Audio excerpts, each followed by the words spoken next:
Hello again, everyone, and welcome to another edition of the Fantasy Slant, powered by Pro Football Focus. I'm your usual host, Michael Moore, along with our usual co-hosts, Brandon, Marianne Lee, and Dan Schneier. A very depressing episode coming tonight, very injury-filled, very just Debbie Downer, I think, is the theme tonight. So let's jump right in. Well, first of all, let's each go around and say what our own worst injury has been. So, Brandon, you're up first.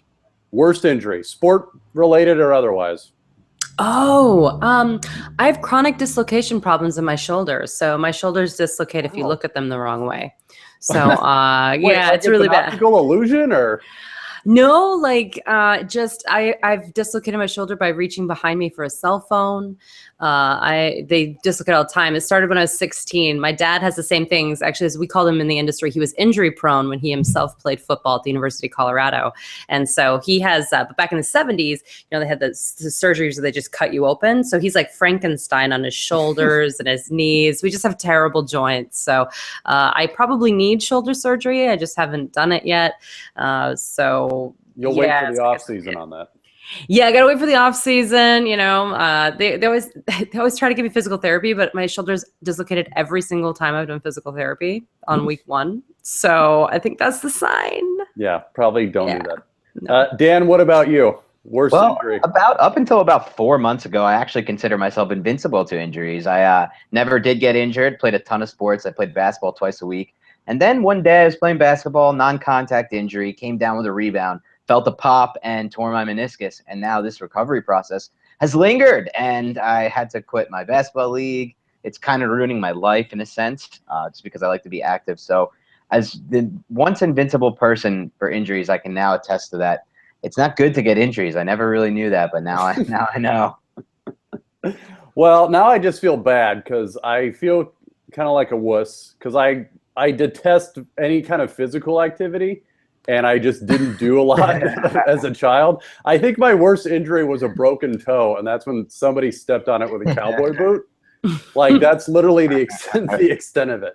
And it got really green and bruised, and I was limping for like, I don't know, 6 hours. I mean, it was really traumatic. But anyway, so I applaud both of you. Part about that story is that somebody that you know wears cowboys boots. It wasn't somebody I know. It was actually at a restaurant. Sure it wasn't. Here in Dallas, that was very Western theme, and obviously all the wait staff wore boots, and I, for some reason, had my shoes off running around, and there you go, crunch, it went, and Wow, that's the worst injury. So again, we got to toughen you up. I was gonna say, I wish I could relate to you two, but I just can't. But I actually popped my own shoulder back in every single time except for one. I only had to go to the emergency room once. But yeah, like die hard, like throw yourself into something. That's a neat party trick you could do sometimes. Yeah, it's the only tough thing about me actually, my shoulders. Well, there you which go. actually is because I'm not tough, right?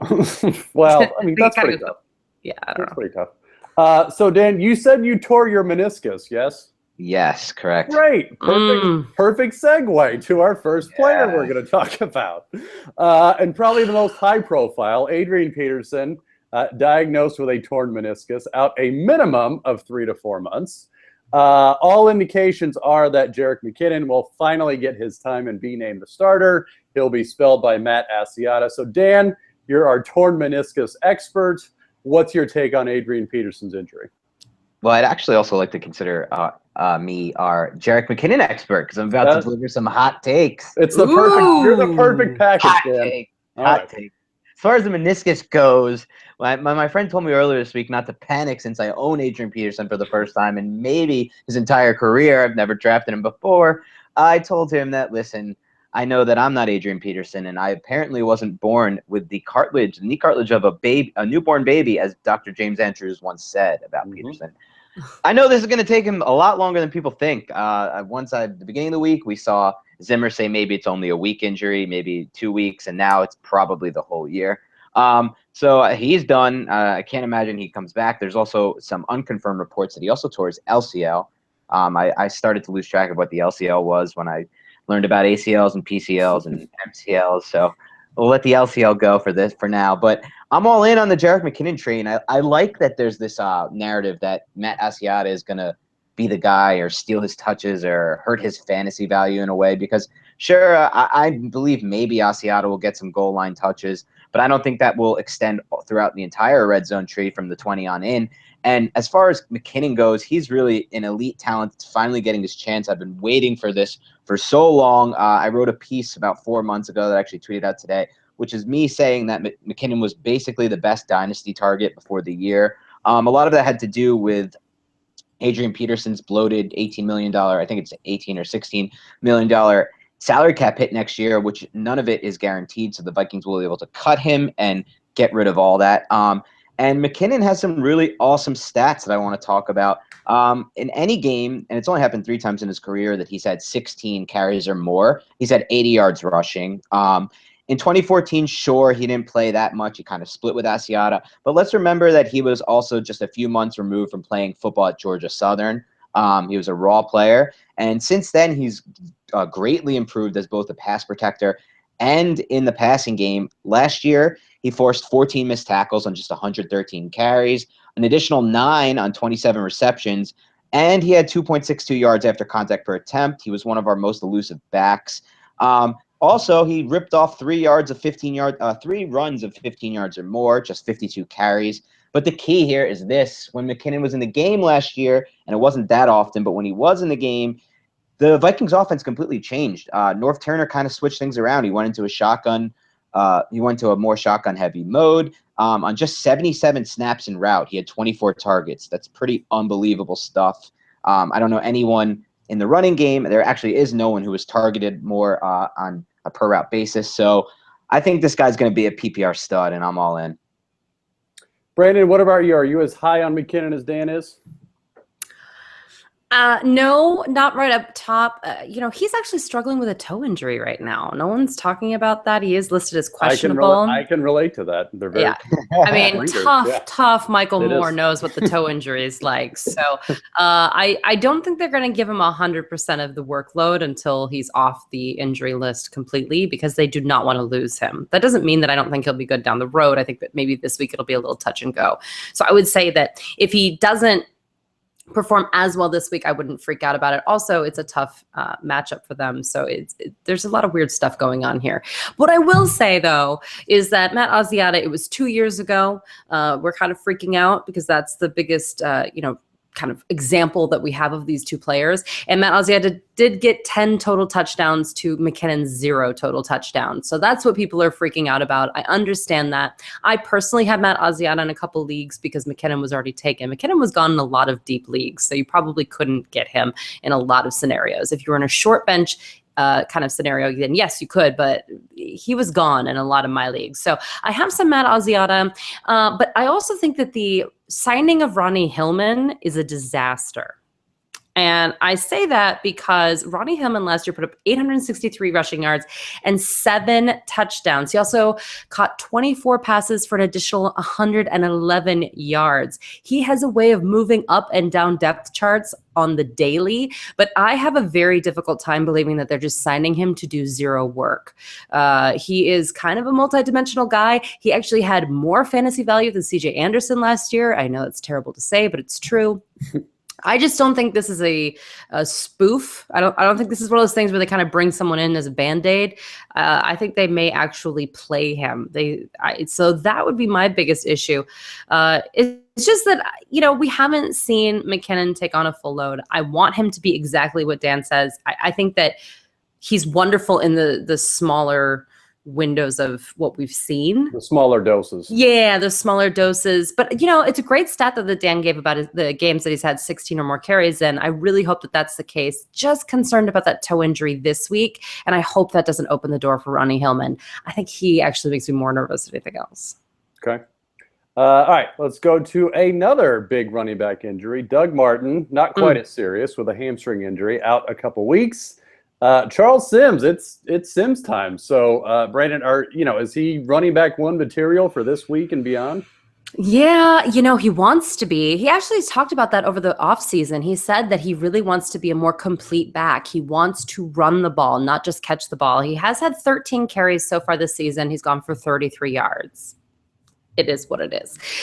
He did catch 6 of his 7 targets as well for 36 yards and a touchdown. That's a little bit more, again, what we're thinking he's going to be. But, listen, they brought in Jaquiz Rogers. He's only been there a week. He went for 29 yards on 2 carries, though, last week. So I think that they may get him more involved. No targets. I'm sorry. He did have 1 target, but he didn't catch it.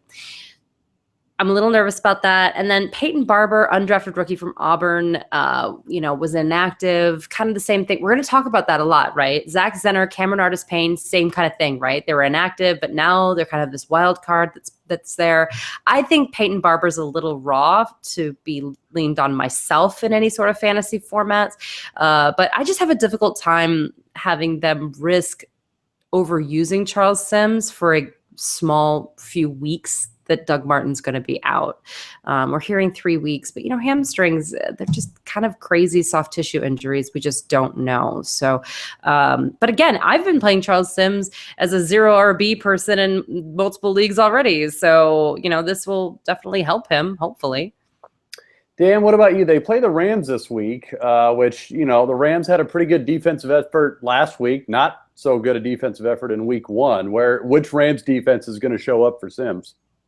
Yeah, I mean, if we're just looking at it for this game, the Rams are top 10 in our run defense metrics, but I'm actually using Sims in a lot of my tournaments or DFS, so I kind of think he might be a nice contrarian play. I think for the reasons that we just said, people might not be buying him. His ownership might be low because of the matchup, and he can do a lot of his work in the passing game. But as far as going forward for the 3 or 4 weeks that Martin will be out with a hamstring, and that could always, as we know, with those soft tissue injuries, turn into more, I think we got to really look at Sims as somebody who can really become this league winner for you, this RB1. Just to steal, Brandon actually mentioned earlier that he wants to become a complete back, and he said that over the offseason. But actually, Bucks management said that, if something were to happen to Martin, we see Sims as a 3-down type guy. So I highly doubt that they're not gonna live up to that. Especially when you really look at it, and just look at the numbers from last year, just to borrow a term from fantasy baseball for a second. To me, Sims is the rare 5-tool back. So he can make defenders miss. He had our 10th best elusive rating last year. He creates yards after contact. He picks up chunk yardage runs. So he had our 17th best breakaway percentage. He's an excellent receiver, one of the best, 4th most yards per out run last year. And he can pass protect. He was the 15th best pass blocking running back last year. He was also our number 1 overall rated back last year, which is a pretty crazy thing. Our game charters decided that he was the best running back on a per snap basis.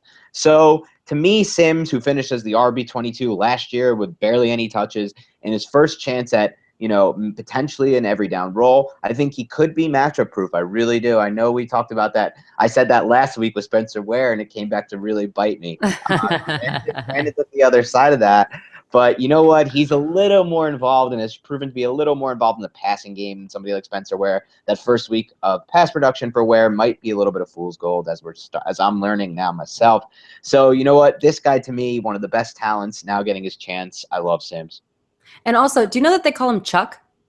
Oh, they do. He wants to go by Chuck. Wow. It's Chuck. And Todd Monken, their offensive coordinator, wide receivers coach, actually was quoted as saying, Chuck's been here long enough and has earned the opportunity to be the lead back. So they're going to give him that opportunity. But lead back doesn't always mean 100% of the touches, as we've seen with Doug Martin being the lead back. So it'll be interesting. But yeah, absolutely. As I said, I've already been playing him anyway. So to me, it's just systems go. And for sure, out of all of the situations, other than San Diego, in my opinion, this is the clearest. Yeah, I would say so.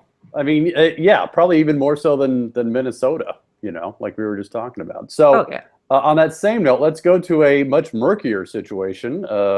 The Carolina running game is kind of in flux. You've got Jonathan Stewart out for a while. At first, a lot of people thought Fozzie Whitaker is going to be the guy. He reeled off 100 yards last week.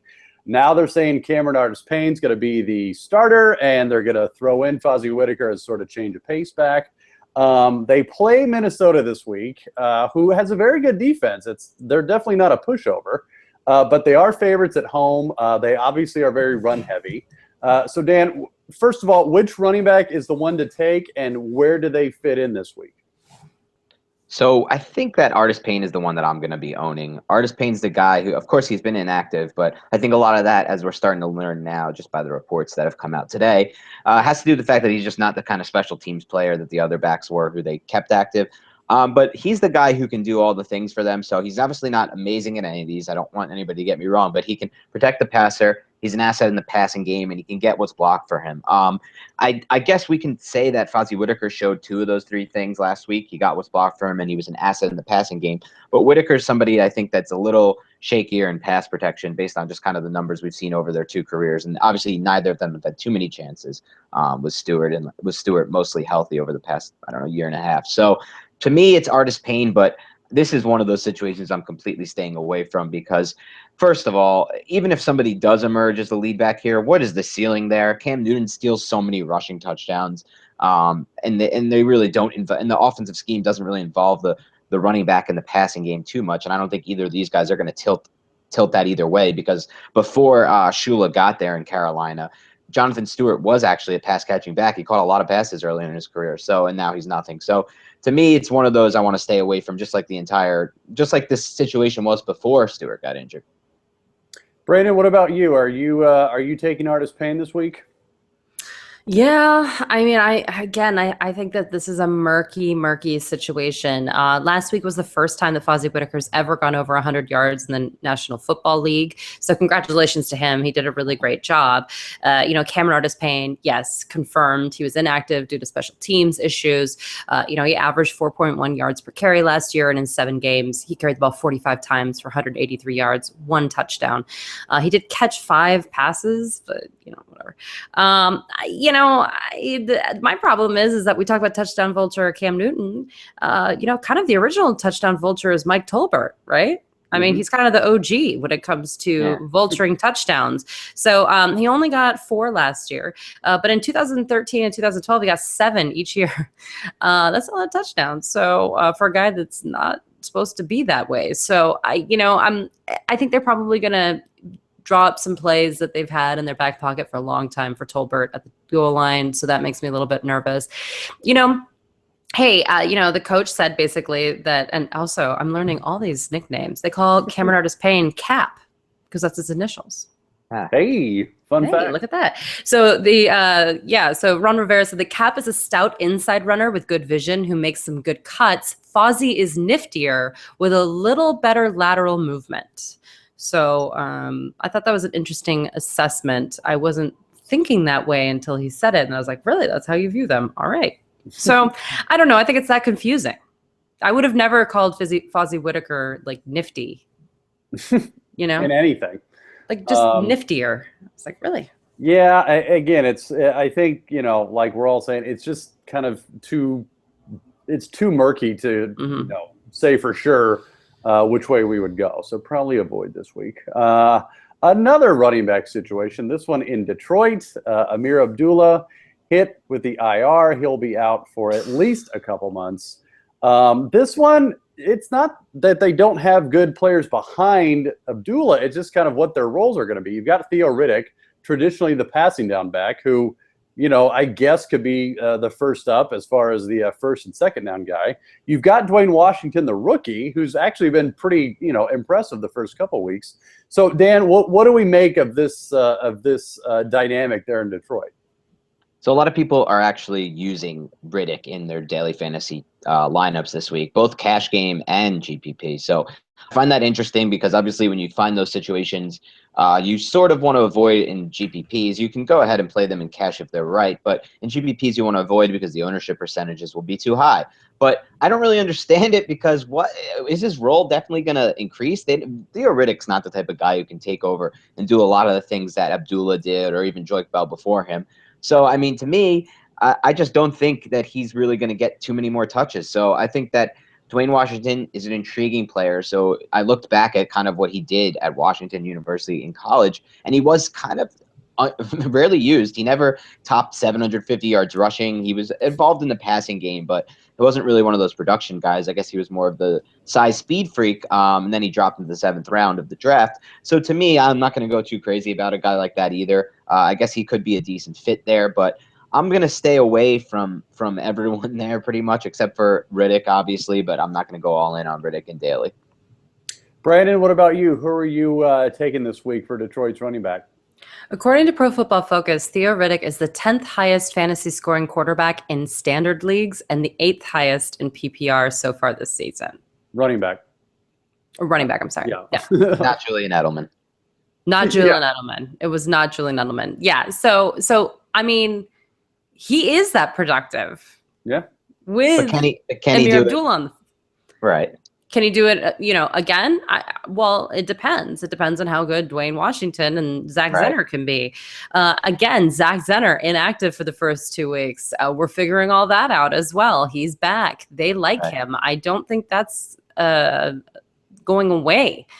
Now, the problem is he got injured last year, and it really stopped his momentum. I think that we forget that he actually had a really decent 2015 showing.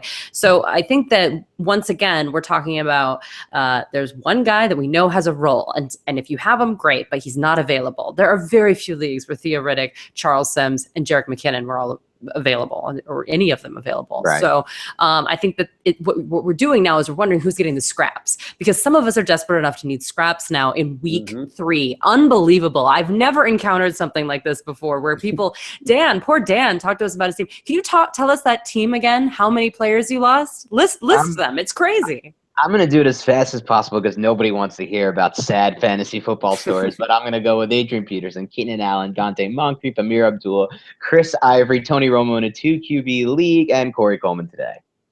And your tight end Julius Thomas is just waiting to get hurt, Dan. I'm sorry. Once he learns that I drafted him, he will get injured too. He will, yeah. But I know a lot of people are in that situation, which is why I wanted you to say it, because I think people feel terrible. You can still win, you guys, because so many people are in that bad of a situation. So if you're looking for scraps, I think that, again, Dwayne Washington, 6 carries for 32 yards and a touchdown. He is dynamic. I think they're going to try to get Zach Zenner in there a little bit, but I think they do like Dwayne Washington for this week. They're playing Chicago. That's actually a good matchup. So he could be a sneaky play in those GPP formats, like we were talking about, with the really weird ownership rate that probably Theo Riddick's going to get. So, I want you to consider him. But again, a lot of people have a short bench. So for me, I'm okay with you also waiting, if you have a short bench, to see who emerges, because clearly they don't know yet. They've been very clear about them not knowing, other than Theo Riddick. But thankfully, they have Theo Riddick. Yeah, I think the real interesting part about that, especially this week, is playing, like you had said, Brandon, they're playing, who was it? I just had a brain fart. Who are the Lions playing? They're playing, I'm sorry, they play next week, Chicago. They're at Dallas. Yeah, the Bears are at Dallas. The Bears are at Dallas. Sorry. It's Green Bay and Detroit. Green Bay and Detroit. Yeah, I mean, the question is, and I think we all expect a shootout, but what happens if the Lions, get up or are leading and they have to go to the run game? Then it gets real interesting on who they're going to have, sort of kill time there. But I don't think, just as a sidebar, I don't think we should be expecting a shootout there. The way that this Packers offense has stalled over the last 14 games, and all the stuff I've been reading about McCarthy's offense basically being figured out, Aaron Rodgers not risk averse enough to throw over the middle of the field anymore. I don't like it, because I know this New York Giants offense very well, and it's pretty much the same exact offense Ben McAdoo took over. And the only reason it works is because Manning throws those tough passes over the middle that sometimes get intercepted. If Rodgers isn't going to do that, Jordy Nelson isn't bailing him out on the outside the numbers anymore. He's not Jordy Nelson of the past. So right. Oh, I promise you, after no shootout there, the Packers could just be backing up the Brinks truck for Ben McAdoo to come back and be like, do whatever you want, Ben. No, please, just come back. They just need an outside receiver. They really do. Yeah. Yeah. Our other co-host, Mike Tagliere, is convinced Michael Floyd will end up in Green Bay, which would be interesting. Based on Ted Thompson's track record with free agents, that seems highly unlikely. He splurged this year, and it was $3.125 million on Jared Cook, and that was like his biggest splurge in years. And we all saw how excited we got on that one. So I know. I can't believe that. It's exactly what we knew it would be. All right, we'll take a quick break, and we will get back to all the fun right after this. All right, and we're back. We're going to jump right back into the injury-riddled episode. Let's go over to, which barrel of fun do we want to talk about now? Oh, let's talk about Miami's running back situation, shall we? Because that was fun even heading into the season. So you've got Arian Foster, who is doing Arian Foster things and getting hurt. You've got a fairly wide open competition, if you want to call it that, to back him up this week and beyond. For the record, Arian Foster is a long shot to play this week, so there's a small chance he could, but let's assume he doesn't. You've got Jay Ajayi, you've got Kenyon Drake, you've got Damian Williams. Brandon, which one of those three, lucky guys is going to draw the short straw? Yeah, exactly. Oh, Miami. Oh, Miami. I'm going to say that this week it's probably Jay Ajayi. I think they're going to give the other three running backs every chance in the world to beat him. Mm-hmm. I just think it's very clear that they are not impressed with Jay Ajayi, his work ethic, who he is. And by the way, Adam Gase takes those things very seriously. This guy is no joke. I know that maybe the former staff there at the Miami Dolphins arena would say something else. But let me tell you, Adam Gase, if he doesn't think you're working hard enough, I mean, he does come from the John Fox, school of coaching. So yeah, he does. I mean, he's obviously a little more into the risk than John Fox, for crying out loud. An old woman crossing the street is scarier than John Fox. But I would say that this is a serious thing. I don't think that Jay Ajayi, listen, he had some, and I'm excited because Dan's going to give you some great stats, and there's definitely some talent there. And don't get me wrong, they're excited about Kenyon Drake. Kenyon Drake is actually 6'1". He's a little thin. He's 216, but I mean, he, I think that they're looking for him to get more involved. I think that they need to have someone get some experience, pass blocking, what have you. But listen, they let people sack Ryan Tannehill. They have at an alarming rate. At an alarming rate. So they're not, I mean, I don't want to say pass protection doesn't matter, but certainly not for fantasy, right? But I would say even for the Dolphins, they expect Tannehill to keep himself upright, and they've been doing that for years. I would love to say that's not the case. I'm not putting a hit out for Ryan Tannehill. I'm just saying that they've let him get sacked before to get talent on the field. And I think they'll do it again. But, listen, and Damian Williams has been involved lately. I know there's been some talk about Isaiah Peed. They don't really have stats that we can chit-chat about. There's not really much to say. It's just a bad situation because they basically threw Jay Ajayi under the bus on week 1. Mm-hmm. It's hard to trust that. Right. I don't know. I'm leery. Dan, are you leery? So I'm not completely sold, but I will say this. I think I've done more research from about April until now on Jay Ajayi than any single player in this fantasy football universe. All right, so you're our the reason is expert, prior to not only did I draft Ajayi in SB8 as Scott Fishbowl 480, I also had the most ownership before the Arian Foster injury in my MFL 10s. And what I gather with Ajayi is this. He was this. If you ever listen to Ajayi in an interview, and please do yourself the favor and don't, because you're going to be really disappointed with how he presents himself. He's this guy who thought he was just going to get the job. He was extremely efficient last year. I'll get to that in a minute, but this was his job. And then they signed Arian Foster, and then they said, we're going to give you a chance to compete. And then Adam Gase said, well, he's still not really picking up the offense fast enough. And Foster, the veteran, picked it up like this. So Foster was the starter. Ajayi got pissed. Gase said, screw you. You can't just get mad and go AWOL like that. What are you doing? And he basically went AWOL from the team. Came back, and now Gase says, we're going to make whoever practices the hardest is going to get the job. To me, that's Adam Gase basically saying, Ajayi, this is your job, but just don't think you're just going to get it. You got to work your butt off like you did before Foster got here again.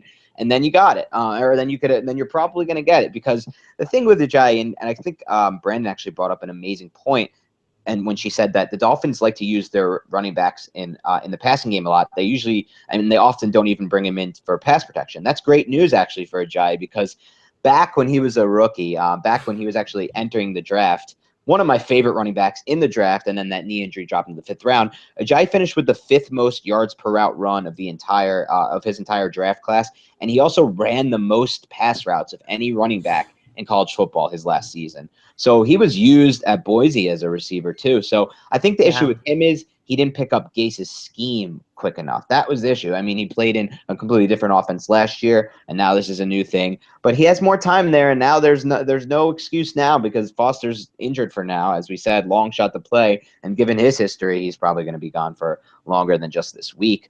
And this is his chance, Ajayi. We're talking about a guy last year who forced 14 missed tackles on just 56 touches, and he averaged 3.35 yards per carry after contact. Only Deion Lewis forced more missed tackles per touch, and Le'Veon Bell was the only running back who averaged more yards after contact. This is really an elite player with the ball in his hands, independent of his blocking. But as we should mention, the Miami Dolphins offensive line is unbelievably disappointing again. Laramie Tunsil is not a left guard. I'm sorry, you can't just throw him in there and expect that his talent will help just magically make him a guard. So I don't want to go too crazy, but to me, Ajayi's the guy out of the rest of them. Well, and I think whoever it is, and I would probably agree, I'm probably leaning Ajayi. I mean, they're playing Cleveland at home, a very bad Cleveland team who we'll get to their injuries in a second, but there's a good chance Miami wins that game and is up by a lot, or at least up late in the game, and they're going to have to run the ball to run the clock out. So whoever, wins that job, if you will, is going to actually probably see a lot of carries. And if it's Ajayi, I mean, look, he could have a very productive day, even if it's for 1 week. Right. I will say, though, Cleveland's actually only given up the 19th most fantasy points to opposing running backs so far this year, and only 56 receiving yards total to the running backs in the last 2 games. So, I mean, one of those games was against Baltimore, and supposedly they wouldn't be getting their running backs the ball. I mean, I'm not quite sure if that's ever going to happen. And the other one was against Philadelphia, and Philadelphia had a great game against them, and they still didn't get their running backs involved in the passing game. I'm not saying that Cleveland's not bad. They're bad. But they're really bad against wide receivers. You can throw on them like crazy. But the running game, kind of middle of the road. So, yeah, I mean I'm not as into that as other people. Yeah, last week I think it was just they were down 20-2, so Baltimore just completely abandoned the run early on. They had to catch up. So I don't know if that affected it a little, but either way, I think there's a good chance Miami wins, and whoever is the running back is going to see some action. So it could be interesting. All right. Let's move on to our next inspiring story. Danny Woodhead tore his ACL on Sunday. And it's the Chargers, like the Browns, the hits just keep on coming. They lost Keenan Allen, obviously, week 1. They've now lost Danny Woodhead week 2. They did sign Dexter McCluster today to fill that Danny Woodhead role. But they've also got some other players that could fill those roles, right, Brandon? Yeah, well, I just think this is Melvin Gordon. I don't know what else to say. All Melvin Gordon all the time. Yeah, I mean, I think Melvin Gordon's really proven to be quite a decent player this year. I think in the preseason and the regular season, he has proven that he's someone that they can depend on to be a 3-down back even. I think that it's time. I think it's time to rip off the Band-Aid and let Melvin Gordon be Melvin Gordon and do it.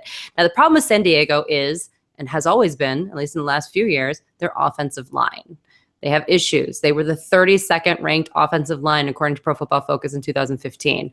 They made some improvements this year, but there are a lot of issues still. And yet, Melvin Gordon and Danny Woodhead were able to move the ball. I think that this is fine. I think Dexter McCluster's, whatever. But, this Farrell guy, maybe, but I just think this is all about Melvin Gordon. If I'm a Melvin Gordon owner, I'm just sitting there going, time. It is time. Thank you. And I don't need to worry all the time. My biggest problem, I think the Keenan Allen injury was actually crazy bad for them. And they were able to make up for it with Travis Benjamin. And I am very happy for Travis Benjamin owners. Absolutely. This is bad, but I think that they're getting more from Melvin Gordon this year than they thought they would. I think they're going to be okay. Dan, what about you? Danny Woodhead was a pretty good running back as far as fantasy standards go. Topping out as sort of a running back 2 in PPR, maybe flex and standard league. So does McCluster or the guy behind him, Kenneth Farrow, come even close to that kind of production? So if there's really anybody else behind Gordon, I would be all in on Gordon losing some of this stuff because there's such a disconnect between management and the coaching staff. And it really, to me, it's appalling. Like, how do you trade up for Melvin Gordon, but then want to use him in this like just a tipped off 2-down roll where it's like obvious he's running the ball? They're bringing in a Derek Watt, his fullback at Wisconsin, to like tip off the play. And then it's like, wow, when you give the guy a chance in the passing game, he actually looks pretty good. About that. Like, well, that's probably what they thought when they were trading up for him the first round. But so anyone else I would, but Dexter McCluster actually brings up one of my funniest and favorite fantasy memories, because when I was first starting in this business, I used to write also for a website which is now really big called Roto, or at least in our community, RotoViz. And there was an article I wrote when McCluster signed for right from the Chiefs. He came over to the Titans, and it had all these unbelievable arguments, these stats about how he was used when he used to be with Wisenhunt, how Wisenhunt uses running backs. And like after this article debuted, like McCluster jumped 5 rounds in MFL drafts. He was like, everybody was looking at him as a PPR sleeper. And then of course he was god awful again as I will never fall for that McCluster draft again. He's in my opinion, he's a very subpar football player. And I did take a lot of crap for that on Twitter after the fact, but you know what? Dan. So for me, you broke a lot of hearts for a big MFL. You got a lot of shares that year, but you know what? For me, maybe Farrow, maybe. I don't know too much about him. I'm not going to pretend I do. I need to do my research a little more. He wasn't a guy on my radar. 4 carries for 13 yards. That's all you know. He's a rookie. Right. But I'm just meaning the pre-draft process wasn't really on my radar either, so I'm not too sure about him. But yeah, so to me, I'm sticking with Gordon until I'm proven otherwise.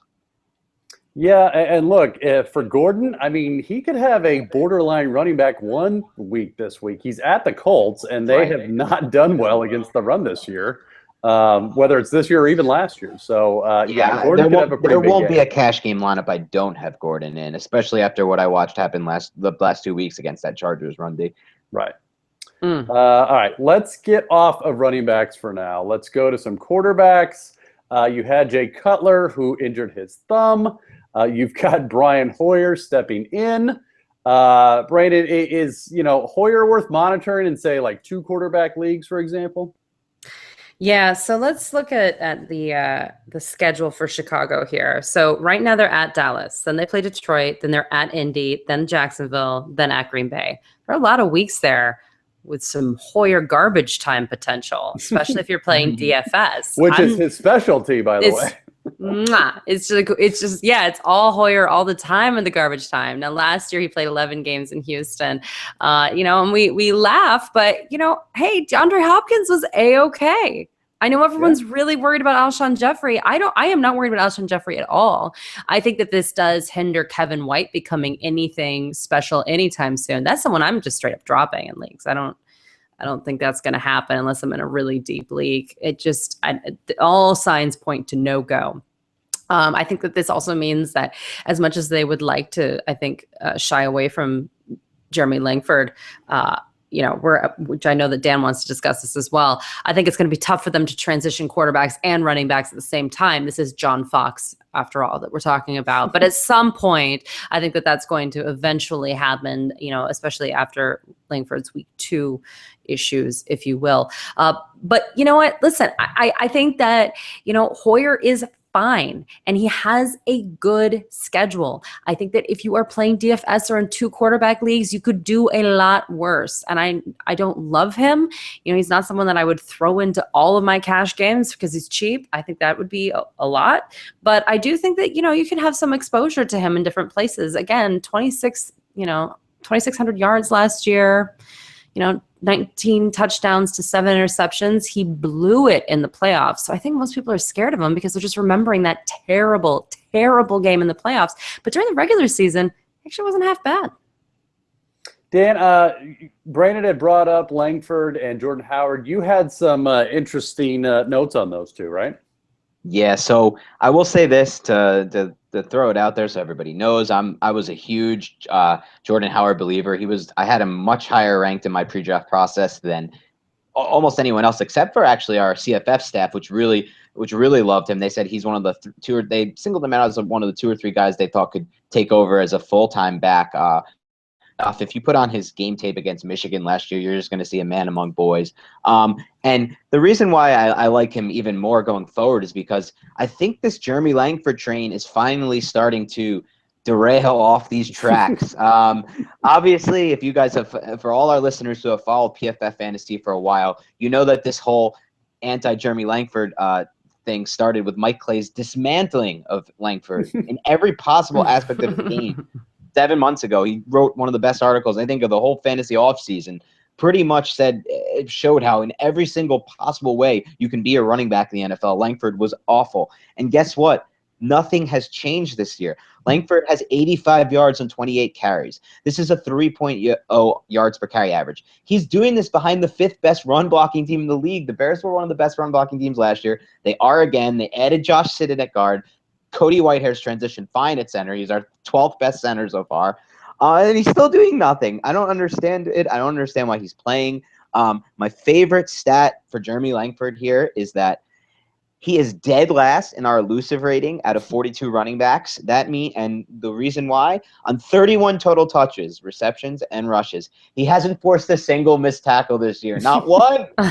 All he has done is gotten what's blocked for him. He has 1.79 yards after contact. He 4th worst in the NFL. And then last week, after he lost the fumble, he didn't play again. So we're talking about Jordan Howard, a guy who excelled behind Indiana's zone blocking scheme in 2015 after transferring from UAB. And guess what? The Bears ran inside zone blocking on 40% of their run plays in 2015. So for me, it's a matter of when, not if, when this backfield flips. And to me, Howard has a lot more upside than tons of the guys we've already talked about on this podcast. Yeah, and look, the same thing applies that Brandon mentioned with the schedule. They have a pretty, decent schedule going forward. So look, if they were going to make a change, they might as well do it. And look, at 0-2, I don't know that, if it gets any worse, John Fox has a whole lot to play with the veterans. I mean, he might as well just throw the rookies out there like Howard. So. Right. Well, and in a week where everyone's rushing for injuries, this is the perfect week to sneak in a Jordan Howard now because he's probably a free agent, not a waiver wire. You don't even need to spend any of your fab money. Just go grab him. Right. I mean, what's the worst case scenario?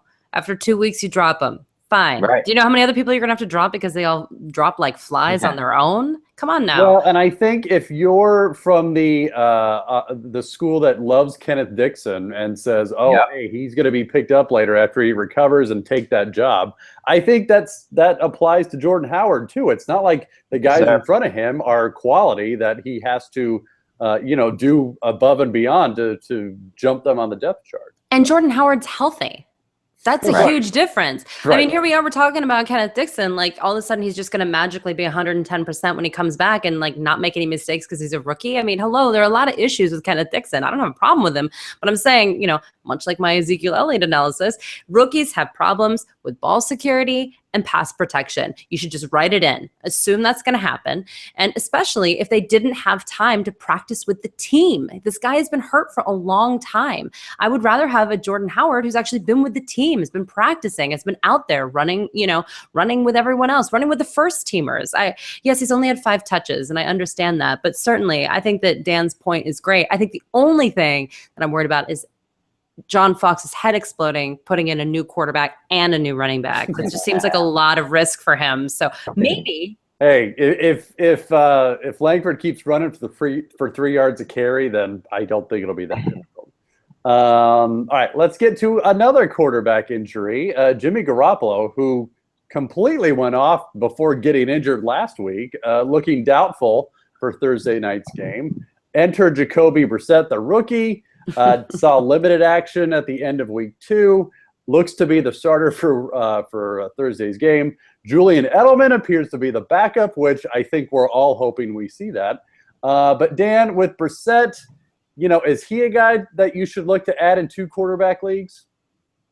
So that's not a guy I'm going to look to add in 2 quarterback leagues. I mean, Brissett to me is going to be a 1-week rental anyway. I think that Garoppolo will be ready next week. The way I read it this week, it was kind of like, tough it out, man. You should be playing this week. He's not going. I don't think he's going to. I mean, it was a short rest week, a Thursday night game. But do you really want to start Jacoby Brissett on a Thursday night game on a short week with no time to prepare against the Texans defense? That seems like a god-awful strategy. I'd almost rather put in Cody Kessler, and that's that. But I'm probably saying something. and that's saying something. I don't know if I buy into all the Edelman talk. I think maybe they'll use some kind of like hybrid wildcat with him on 8 to 10 plays, but it will be Brissett. But I don't want to play him on a short week against the Texans defense. I don't know if you guys think differently on this. The Texans defense are like in the top 10 in every single category. Yeah, they're dominant. Yeah. I don't want to play Jimmy Garoppolo versus Houston. Well, so that begs the question, Brandon. Is it, going to be all LeGarrette Blount all the time for this game, and they're just going to run it, 30, 35 times?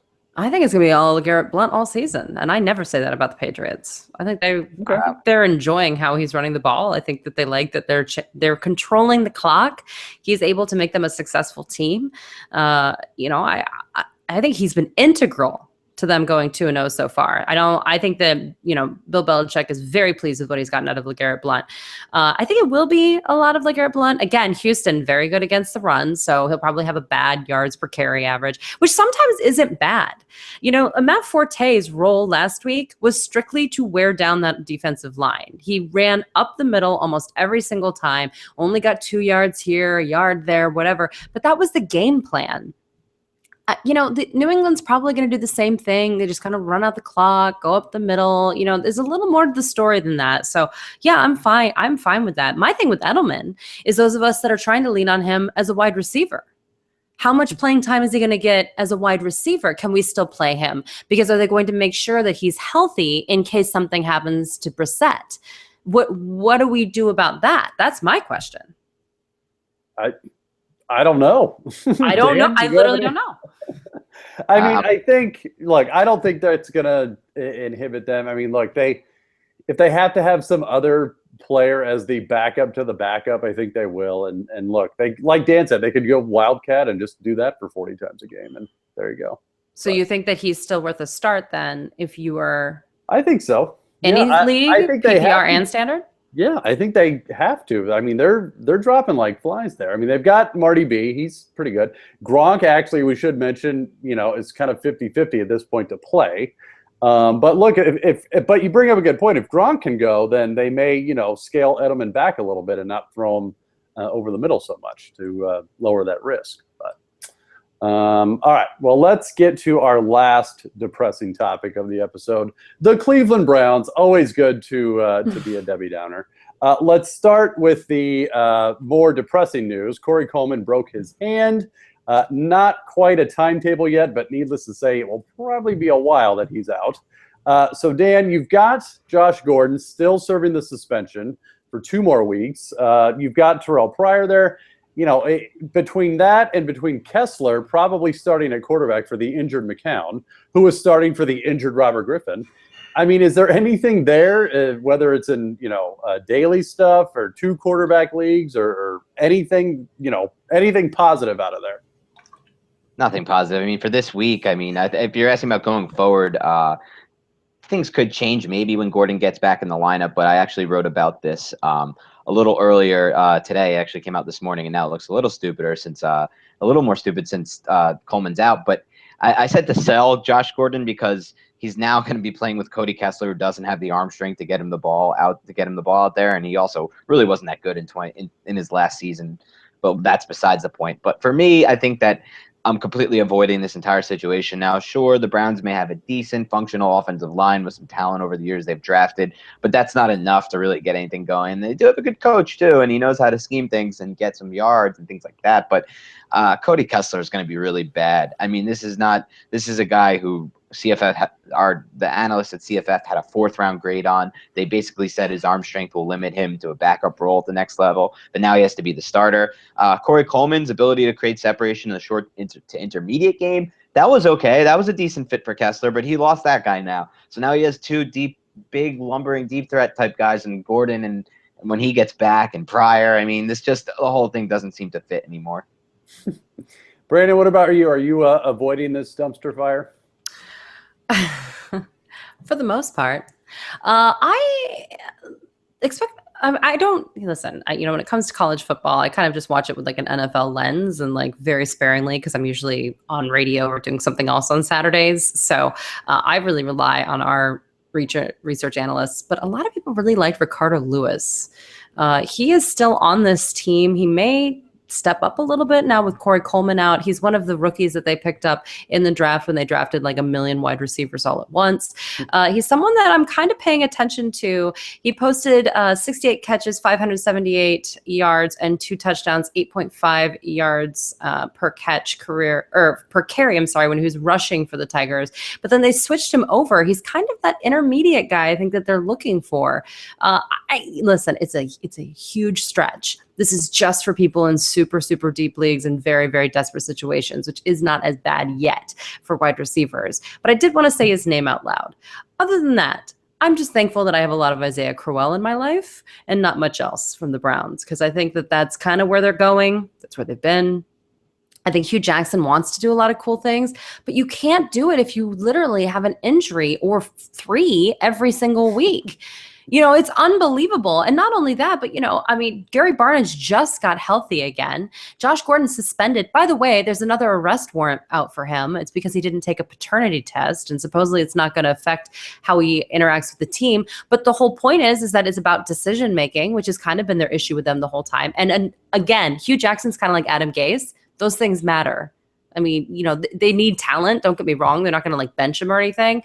But, certainly it's weird. Corey Coleman now with a broken hand. RG3's out. Who knows what's going on with Josh McCown, which, by the way, did you see his speech after the game where he talked about wanting to be out there with his Unbelievable teammates? Speech. Loved it. I mean, you just go, that's someone you want to play football with right there. Like, oh my gosh. So I don't know. I just feel for Hugh Jackson. And I hope that when he signed that contract with the Browns, he said, listen, you are not allowed to fire me after 1 year. It is impossible to do anything more than I'm doing. Do not do it. So I hope so, because, man, this is tough. Yeah. Also, I would sell on Gary Barnidge. What? I know. I love Gary. I'm the number one I fan. never thought I'd see the day. I know. I'm sorry. This is Browns Browns team. Take it back. Wow. I'm sorry. Well, I said look, it. you're on record. So if he goes off for like 6 for 100 next week, because Cody Kessler can't throw it more than 15 yards, then we know where you stand. So anyway, that will do it for this injury-filled episode of the Fantasy Slant. Good luck to all of you this upcoming week. For Marianne Lee and Dan Schneier, I'm Michael Moore, and we'll see you next time.